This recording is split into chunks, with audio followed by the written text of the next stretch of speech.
I have a major concern about this machine.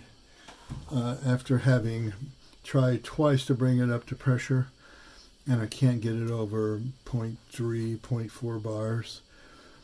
My theory at this point is that this is a 220 volt, 240 volt element that's used in Europe. And what happened is when Emilia's father brought the machine from Italy, all he did was change the power cord.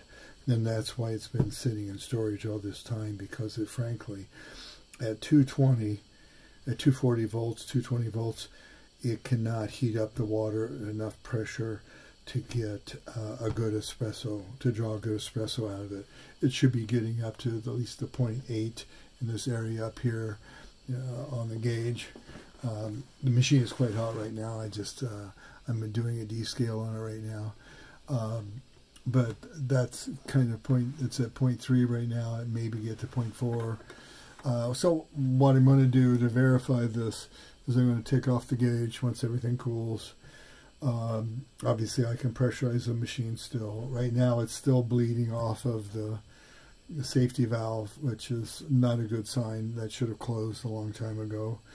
And so I'm going to put in a new valve here, a new gauge, and test to see if it's really getting up to pressure or not. My hunch is we've got a 220 element, even though it's got a 110 cord on it.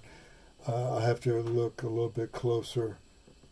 Actually, I'm looking at the label here. You can't hardly see it, but it says volts, and it looks like a 220 or 230.